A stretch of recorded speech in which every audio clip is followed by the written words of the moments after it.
Oi, pessoal, tudo bem? Ralph Peter com você novamente, programa Livros em Revista, que vai ao ar toda quarta-feira, às 19 horas, pela nossa BCC Television. Sempre, impreterivelmente, temos o firme propósito de levar até vocês um bom entretenimento com elevado teor de cultura. Como desta feita ocorrerá, como vem ocorrendo ao longo desses prazerosos 11 anos que a gente está levando o programa até vocês.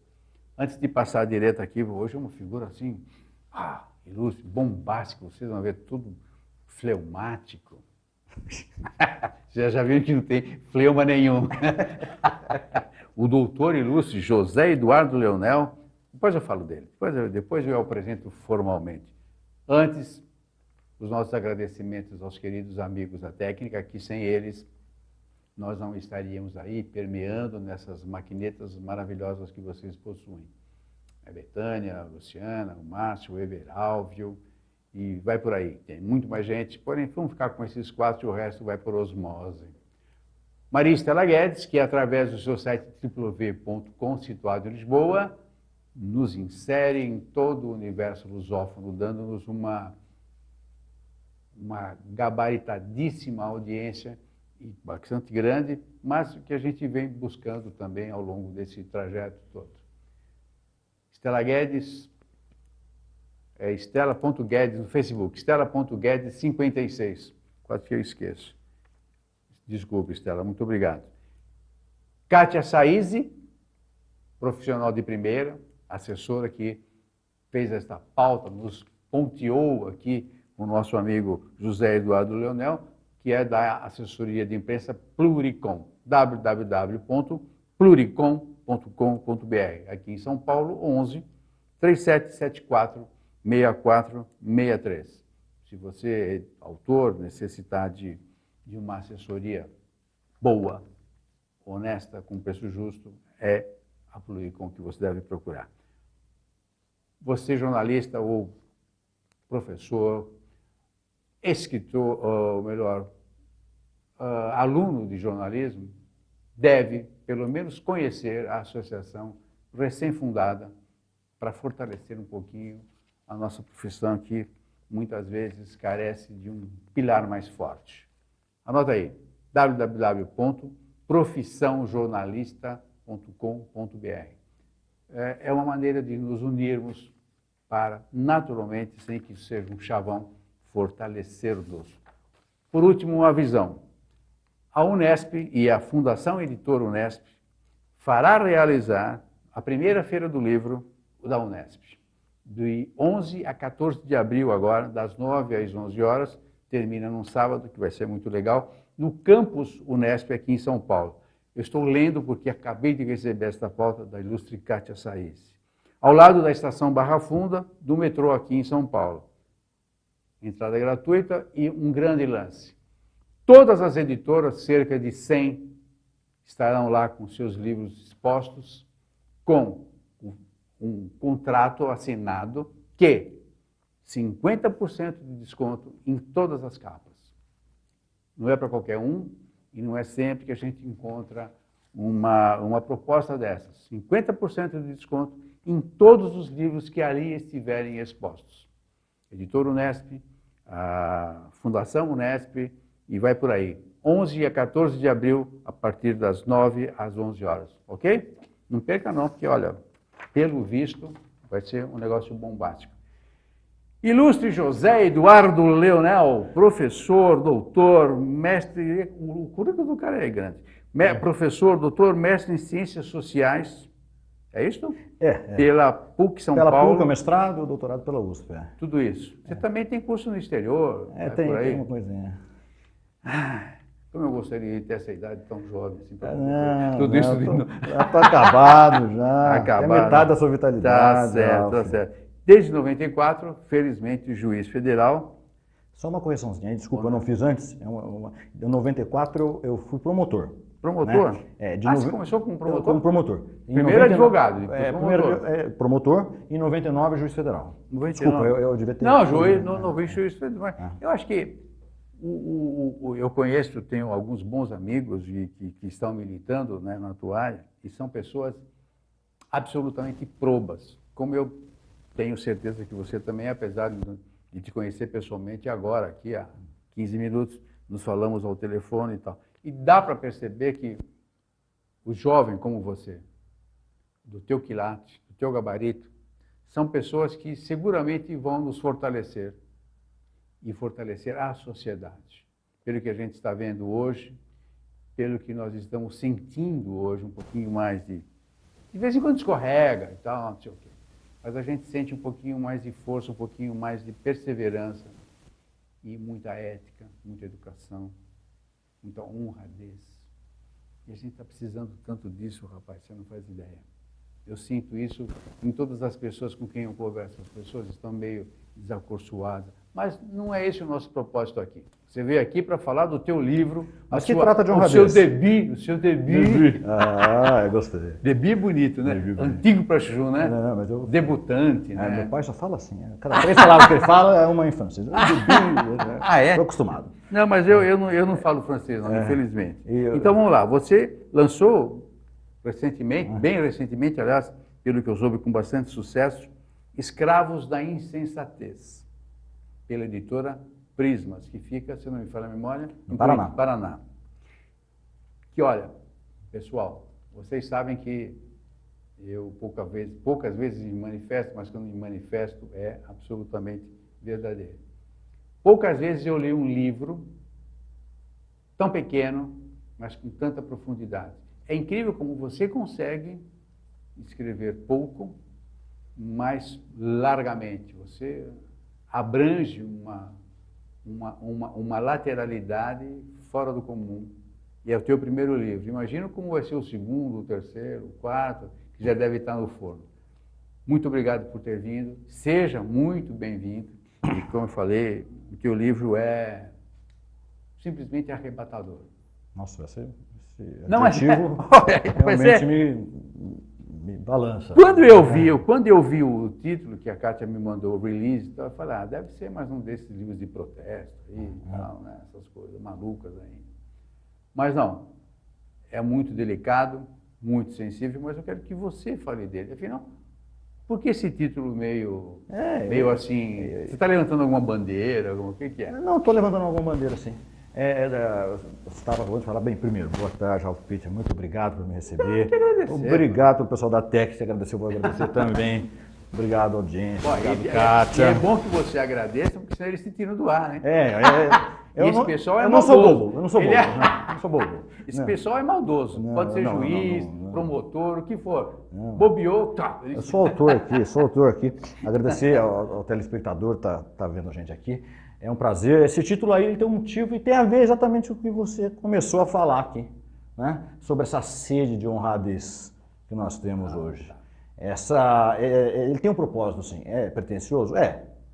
Eu sempre fui um pouco pretensioso nesse sentido. Eu pretendo alguma coisa. Se eu vou conseguir, bem, aí não sei, eu uso minhas forças para isso. Mas são histórias de honradez. Escravos, no sentido que o herói, ele é um escravo da sua escala moral. Ele é um escravo da honradez. Da pertinácia. Da pertinácia. E ele é insensato no sentido de que a ponderação, o tal cálculo custo-benefício que a gente encontra tudo, virou uma palavra, é que nem fala empoderamento, logística. Esse empoderamento da alergia. É um horror. É um horror, né? Muitos falam até sem saber o que estão falando. Você percebe isso. Você percebe. Então virou muito, o chavão fala o custo-benefício, mas o pior que as pessoas estão fazendo muito custo-benefício de coisas que não deveriam ser objeto de custo-benefício. Por exemplo? Vou dar um exemplo. Está passando na rua aqui, em Pinheiros. Estava um sujeito descendo o relho de uma mulher, na calçada. E tinha uns marmanjos, uns 8, 9, circulando ali, e a mulher apanhando, tinha rompido o supercílio e tal. Eu não sou herói, nunca pretendi ser herói, mas eu sou uma pessoa decente, eu parei o carro, só tinha lugar para um carro, o cara de trás buzinou, eu fiz um sinal feio para ele que eu não vou repetir aqui. Fui lá e afastei o casal, né? Tomei umas pancadas do cara de graça, porque eu não entrei lá para brigar, eu entrei só para falar, corre. Mas ninguém fez nada, ninguém faz nada. Porque as pessoas estão apáticas. Eu até concordo que se tivesse um caso isolado, poderia se pensar que era um truque para... Mas 10 pessoas ali, era um truque para assaltar alguém aqui? Lógico que não. Com rompimento de supercílio, sangue por tudo quanto é lado. Isso é um exemplo que eu estou dando. Mas isso que você fez chama-se reação. É algo que você, talvez, se pensasse, não faria. É possível. Talvez. É reação, é um momento, é um ato. Geralmente eu faço. Né? Não. Em todos os momentos é o teu perfil. Eu sou muito impetuoso. E, então talvez exista uma certa defesa da minha personalidade, mas não é aí que eu queria chegar. Não. Você é assim, está acabado. Ponto. O escravo da insensatez é uma linguagem, uma figura poética que eu estou usando. Porque, na verdade, o sujeito ele é um escravo daquela falta de custo-benefício que ele vai analisar. Ele é obrigado a fazer aquilo porque ele não se preocupa em fazer o que dá certo. Ele se preocupa em fazer o que é certo. Ou certo para ele. Certo para ele? Nem sempre. Para a escala moral, nem todas as escalas morais coincidem. Isso é relevante falar. Inclusive, isso aí vale também para as pessoas que eu citei aqui. Muitos vão dizer, não, esse cara não é herói. Lógico, isso aí é para mim. Essas pessoas praticaram atos heróicos, não necessariamente foram heróis. Sim, até porque um ato que pode não ser heróico, mas pode ser um bom exemplo. Pode ser um bom exemplo. Não precisa ser heróico de salvar alguém ou livrar alguém de uma surra que estava tomando. Eu, por exemplo, sou obcecado com fila. Né? Fila? Fila. O brasileiro adora romper fila. E eu quero sempre chegar, mas eu cheguei à conclusão que a inércia leva ao mal. Então o que acontece, brasileiro? Eu reparei que as pessoas não são fura-filas, não é isso. É uma teoria que eu tenho. Deve ser bobagem, mas eu vou falar mesmo assim. O que acontece? O tempo é todo seu, fala o que você quiser. O brasileiro, ele não se preocupa em fazer o certo. Ele acha que se ele quer ser uma pessoa boa, basta ele querer ser uma pessoa... Não, ele tem que agir assim. Então quando eu chego na farmácia, eu fico preocupadíssimo para saber onde está o sinal no chão. Eu vejo as pessoas chegando assim. E vão... Né? Aí que ele fura a fila. Aí eu sou obrigado a intervir. Falo, meu senhor... Ó, às vezes cada cavalo assim, ó, a fila é lá, ó. Aí tem gente que acha ruim e tal, mas geralmente... Você sabe que eu fazia isso também, mas depois eu percebi que se me desculpe, eu estava ficando um chato. Não, eu sou um chato permanente. Eu estava ficando um chato, então... E fora que já havia entrado em algumas discussões, depois eu fiquei pensando, mas peraí, o cara furou a fila, é uma questão de educação. Eu acho que é berço. Isso é berço. É berço. Escuta. Meu pai me ensinou, minha mãe me ensinou, como teu pai deve ter ensinado, olha, você não faça isso. Você, como o pai de alguns políticos, por exemplo, não roube. O cara não nasceu ladrão, mas pleonasticamente ele age como tal, tá certo? Duvido que algum pai fale, olha, quando você crescer, corta o dedo e vai roubar e tal. Fio o dedo na tomada. Ninguém falou isso, certo? Mas... eu acho que no final das contas, como você falou, a pessoa veja que você já perdoou a pessoa que furou a fila, sem querer. Eu não acho que ela faz por mal, a maioria. Pois é, você já perdoou. Então, e eu acho que isso faz parte um pouquinho da nossa malevolência, da nossa indolência. Indolência, a palavra é essa. Por aí, indolência. Tal, muitos fazem propositadamente, óbvio. Mas isso tudo, onde é que se encaixa no livro? Eu acho que a pessoa que ela tem essa noção de que é necessário fazer alguma coisa para ser uma pessoa boa, ela não precisa ser um herói, mas ela pratica atos bons mínimos no dia a dia que ajudam a fortalecer a sociedade, ajudam a criar essa noção mais aperfeiçoada de honradez que não existe hoje. Né? Ainda sobre o título, o escravo da insensatez. Muita gente criticou, alguns amigos até, mas como insensato? Ser insensato é péssimo para governar. Eu dei um exemplo, falei, olha, Brizola impediu o golpe de 61, um herói. E depois, a meu ver, estou aberto a divergência, acabou com o Rio de Janeiro. Um péssimo governante. Então o insensato costuma ser um mau governante. Aliás, começou ali, eu acho. Começou ali. Que a polícia... É a minha opinião. Minha opinião também, minha opinião. Um pequeno retrospecto, só o fato dele proibir a polícia de subir o morro, acho que isso é determinante. O Darcy Ribeiro ficou na orelha dele e ele fez aquela besteira. Mas tudo bem. Mas no momento ele foi um herói. No momento ele foi. Então o insensato não necessariamente é uma pessoa que deva sempre ser... Você agiu com insensatez quando foi apartar a briga. E se o cara tira um revólver e te dá um tiro? Você não sabe se o cara está armado. É verdade. A insensatez de não refletir, da reação irrefletida para o momento. Eu acho que isso é um gesto de insensatez. Porque depois você para pensar, não devia ter feito isso, que loucura. Mas eu acho que até você faz de novo. Eu faço de novo. Eu vou te contar por quê. É uma convicção que eu tenho. Eu acho que algumas coisas não podem ser esquecidas, não podem ser análise de custo-benefício. proteger os mais fracos, honrar pai e mãe, essas regras antigas, básicas. Uma mulher está apanhando, uma criança está apanhando, você não vai intervir, você não tem que calcular se o cara é maior, se o cara é menor. Aliás, meu pai sempre disse, né, para mim, brigar só com um cachorro grande. Né? Não briga com gente menor que você, que vai ser feio. Você só tem a perder. Se você bate, não faz mais que obrigação. Se apanha, é feio, né? Então tem risco de apanhar. Então você pega um cara de 2 metros, tem até lá, essa, né? É certeza, é igual o goleiro que pega um pênalti.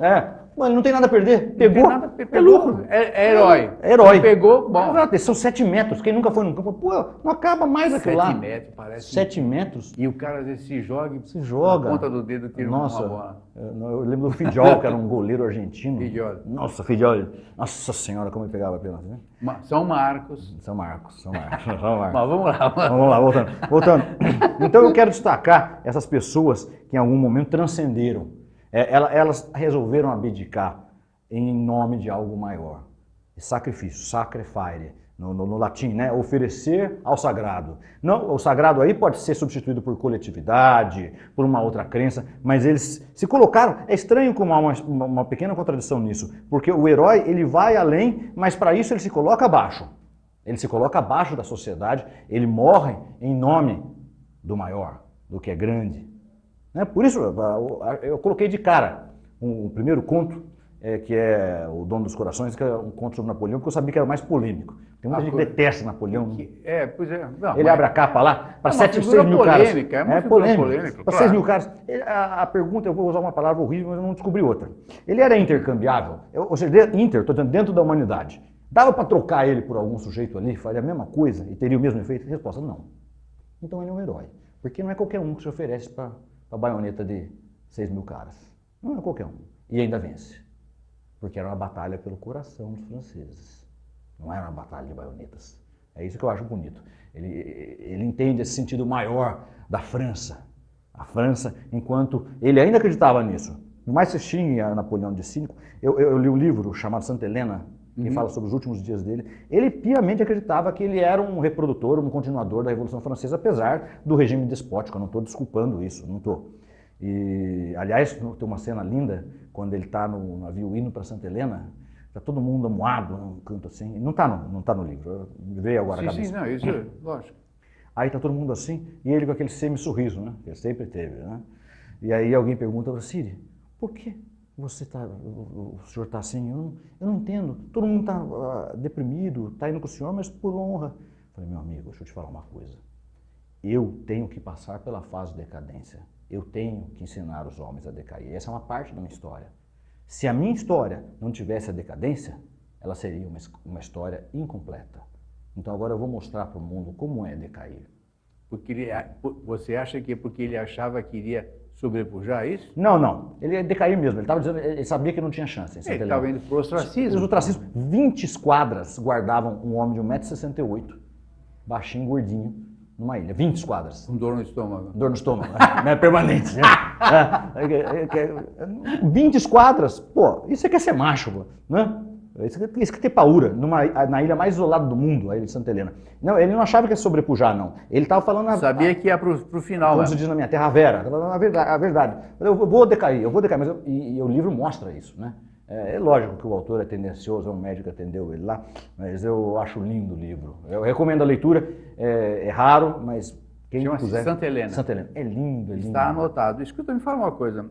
Tem um capítulo que é o Manto Negro. Manto Negro. Manto Negro. Tem alguma coisa a ver com o que nós estamos passando? Tem tudo a ver. Aí mostra o Adalto Luz Cardoso, que foi um ministro do Supremo, em que, numa revolta com o julgamento, em que, ao ver dele e ao meu ver também, os outros ministros votaram como ovelhas dos militares, com medo dos militares, para aprovar a lei da censura prévia. Era uma ação que queria declarar a constitucionalidade. Esses nomes difíceis de direito. Queria dizer que estava certa a lei da censura. Da validade a algo que não teria valor nenhum. Nenhum valor, exato. E ele foi 10-1. E ele, não contente com isso, ele pega e arremessa o manto. Eu falo, manto negro parado no ar. Fraternidade. É que é um gesto. Muita gente critica. E aí a gente entra numa outra questão, do fundamento moral do herói. Né? Muita gente critica, eu vi isso aí. Foi um gesto teatral, estudado. E aí? Eu pergunto, você faria igual? Ele morreu na pobreza no Leblon 3 anos depois, em 74, sendo mantido pelos filhos, porque o governo militar obviamente cortou tudo dele. Tá, você acha que é teatral? Que seja, mas você faria isso? É isso que eu perguntei pro meu amigo. Ele falou, não faria então. Então ele é um herói, você não. É isso, não importa, eu acho que exige demais dos heróis. Né? Ainda você quer entrar dentro da cabeça do sujeito para saber qual é a intenção dele. Ele tá fazendo um gesto lindo, mas ele planejou aquele gesto, bolas. Mas é um gesto lindo, continua sendo belo. A estética do heroísmo me atrai muito. Você acha que aquele ministro, aquele negro que brigava com todos, que foi presidente, como é que chamava ele? Joaquim Barbosa? Joaquim Barbosa. Ele foi um herói ou para você aquilo não passou de uma reação? Ele teve realmente um comportamento exemplar no mensalão. Pode notar, Ralf, que depois que ele saiu, o Gilmar Mendes pôs as asinhas de fora muito mais. Sim. Né? Porque o Joaquim Barbosa não deixava passar. Eu acho, pessoalmente, que assim, do ponto de vista da liturgia do cargo, ele passava um pouquinho. Mas não se deve exigir muito das pessoas. Afinal de contas, qual é o legado dele? O legado dele é ótimo. A primeira vez que se julgou político de alto calibre no Brasil, foi ele o relator. E eles foram condenados, a primeira vez que atingiu o andar de cima. Até o ano de 2004, eu me lembro que a gente brincava, né? Qual é o número de condenados condenados penalmente pelo Supremo Tribunal Federal? 0. Eram 0. Agora não são mais. Então eu acho que a gente tem que pensar em termos maiores. O Joaquim Barbosa, eu não sei se ele vai restar, é muito cedo para dizer que ele é um herói, mas que ele praticou atos que se ombreiam ao heroísmo, chegam perto disso. Ele, dentro de um prisma, digamos, não vou nem dizer estético, porque ele é também muito teatral, diga-se de passagem. Ou não sei se porque eles são teatrais, porque a gente não estava acostumado a vê-los. Então, acho que eles sempre foram assim. Nós é que o estamos vendo agora. Nós estamos vendo aquela gente agora. Eu já vejo faz tempo. Desde 94. Pois mas nós, humildes mortais, não víamos. Agora que nós estamos vendo. Então, a impressão é que, primeiro, são empolados. Não, totalmente. Falam propositadamente para você não entender. Exato. A linguagem como escudo. E sabe o que é ruim? Aqui, eu como um ser vivente brasileiro que ama esse país, ainda, é que você não acredita em nada do que eles falam. Nada. Então não sou só eu. Nada. Sempre eu fico... Por exemplo, agora mandaram uma grana violenta para o Rio de Janeiro. Eu duvido que essa grana vá parar ao seu destino. Bom, isso aqui está virando papo de boteco. Vamos falar de logo não fala de futebol. Aliás, pelo amor de Deus, hein? Mas eu acho que esses atos, que não são atos heróicos, mas são atos de coragem, de enfrentamento. São atos necessários. São necessários. E eu queria só fazer um parênteses, eu sei que foge um pouquinho do livro, mas tem a ver com o livro. Eu tento usar uma linguagem, porque, lógico, depois de você passar tanto tempo nessa área jurídica, você pega certos vícios, né?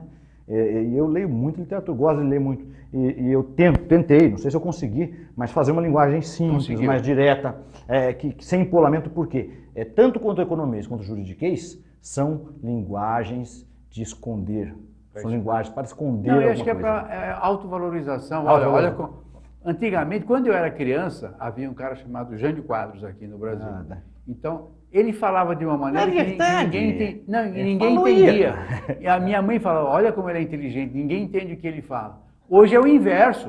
Hoje é o inverso. Não, para você se fazer entender, você tem que descer um pouquinho do teu patamar. Se é que você tem algum patamar. Mas tem que criar empatia. E é o que você faz, desculpe a rima pobre, com muita maestria.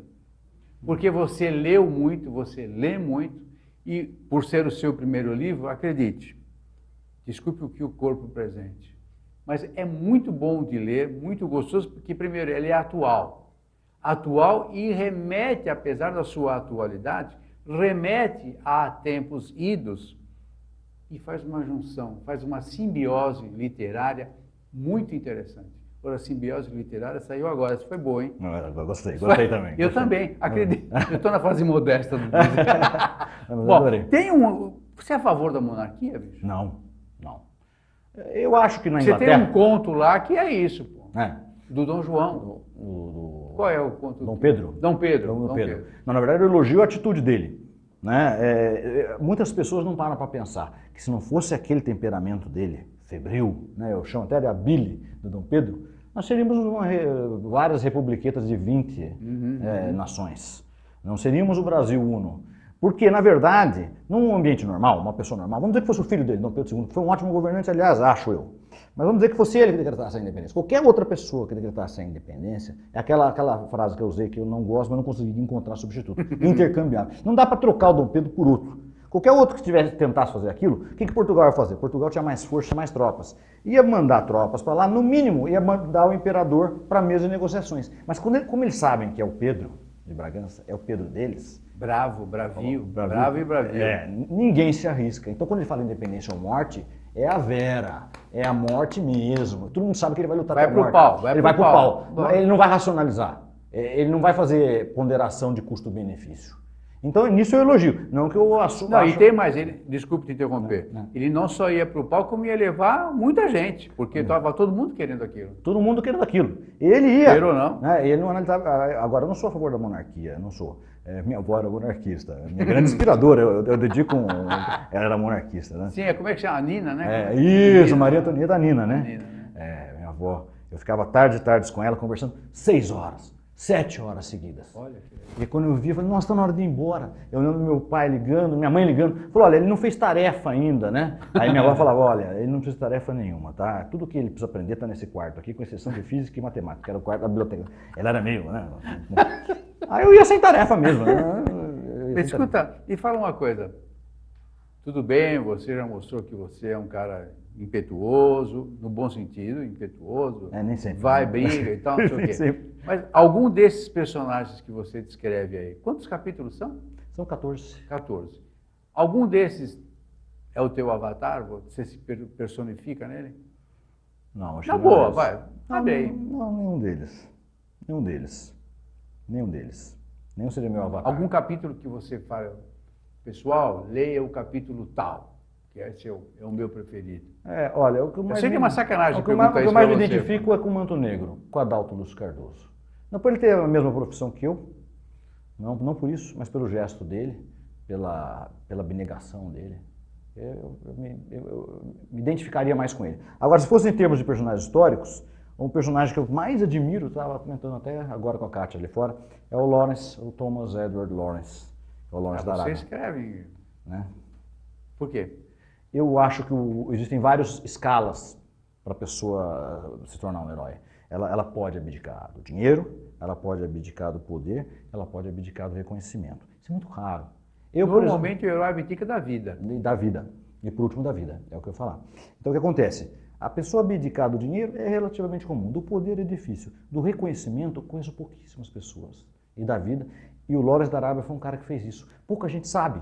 Mas depois que cessa a guerra, especificamente em agosto de 1922, eu estou escrevendo sobre isso, por isso que eu sei disso, né? Não é porque eu lembro de muita coisa, né? Eu estou escrevendo exatamente sobre isso. Ele faz um pedido ao ministro das Relações Exteriores, que era o Churchill. Churchill, em nome do primeiro-ministro, oferece o cargo de vice-rei da Índia, que era como se fosse o governador da Índia. Sabe o que ele responde? Não, eu quero que você arrume um nome falso para mim, eu quero servir como recruta, que o ego está me dominando. As pessoas, ele passava na rua, as pessoas queriam passar a mão nele. Ele era uma espécie de Beatle da década de 20. Né? Não existia isso. Pô, parece eu andando na Lapa. As pessoas controladas. Né? Não, segundo o Ralph, faz um cordão de isolamento. Aí ele sentiu isso, e eu sei até o nome, John Hume, com H. Ross. Ele se alistou. Anonimamente. E foi literalmente limpar a privada na Índia, onde ele podia ser o dono. Era o segundo cargo depois do primeiro-ministro. Eu não conhecia isso, não sabia disso. Ele era o segundo cargo depois do primeiro-ministro. Ele fez isso porque ele estava sentindo, ele comentou com amigos, que ele estava perdendo contato com a realidade. Já estava numa zona de conforto miserável. Todo mundo fazia tudo por ele. O Churchill já tinha arrumado para ele uma casinha no meio do mato, descobriram. Tinha até paparazzi na época, descobriram, fotografavam, que ele turbante. E ele sentiu que estava sendo dominado por aquilo. E ele era uma pessoa tão heróica, né? Quer dizer, é o próprio despojamento que a gente não vê em lugar nenhum, né? Ele chegou ao nível máximo, ele ofereceu a vida, ele ofereceu até o reconhecimento. Às vezes, o reconhecimento é mais ainda querido pela pessoa, bem quisto. Sim, é o ego, né? O ego, né? O ego, lógico. Ele abdicou do ego, mais até que da vida, ele, várias vezes ele arriscou a vida também. Sim. Em nome do todo, da unificação das tribos árabes, que depois... O fio da espada graçava ali o tempo todo, O tempo né? todo. E ele ia na frente, ele participava de todas Lógico. as batalhas. Hoje tem um autor muito interessante, que é o Nassim Taleb, que ele fala o seguinte: hoje o problema da sociedade atual é que nunca na história da humanidade, tanta gente que está no poder não tem o skin in the game, que é o popular colocar o seu na reta, não vou falar em termo vulgar aqui. Ou seja, muita gente que está no poder, antes, a nobreza, e eu não estou defendendo a nobreza nem a monarquia aqui, mas é fato, há 300 anos atrás, quem estava no poder ia para a guerra, para as cruzadas. Os nobres já eram recrutados ab início, não existia nem questionamento. Ou seja, as pessoas que estavam no poder em toda a história da humanidade são as pessoas que mais assumiam riscos. Nas tribos, eram os mais fortes. Depois evoluímos para sociedades mais desenvolvidas. Muitos vassalos deixaram de ir para a guerra. Pouca gente sabe disso, mas o suzerano nunca. Aquele que era dono das terras, ele tinha obrigação de seguir o rei. Então o que acontece? Isso aí, hoje, nós temos analistas, nós temos homens de terno e gravata, com ar-condicionado, decidindo, fazendo teorias, né? E eles governam uma boa parte desse mundo de especulação, e ele domina muito bem o tema especulação, esse autor, ele é economista, ele fez milhões de dólares na crise de 2008, porque ele apostou, falou, vai acontecer isso, ele falou, ninguém deu bola, é o único cara que adivinhou a coisa. Vai acontecer. Não tinha Bitcoin ainda. Não tinha Bitcoin, já imagina agora. Então, quer dizer, nunca tanta gente assim, com tanto poder, correu tanto pouco risco. E parece que as duas coisas deveriam caminhar juntas. Mas eu acho que isso é uma roda, né? Uma evolução que vai e volta, vai. Se você vê, por exemplo, você que lê muito, você deve saber, se você vê os escritos de Cícero, só muda a data. Sêneca, meu Deus, que coisa Sêneca. atual que Sêneca. Só muda a data. Sêneca engole 10 autores de autoajuda assim, de começo. Mas só muda a data, você percebeu? É impressionante. Bom, amigo, nós conseguimos transformar a tua entrevista num papo de boteco. Tá legal. Olha, muito obrigado por ter vindo. Você veio de Jundiaí, correndo e tal. E parabéns pelo lançamento do livro. Sucessão. E eu espero que os próximos... Né? E eu espero que os próximos tenham o mesmo sucesso desse primeiro, porque é extremamente valoroso. Insisto, Escravos da Insensatez. Estou dando aqui de cabeça para lá. Escravos da Insensatez. Um livro de curto calibre, porém com uma profundidade muito grande, e que em cada capítulo você vai, se não se enquadrar, vai enquadrar alguém ou algum momento da nossa atualidade.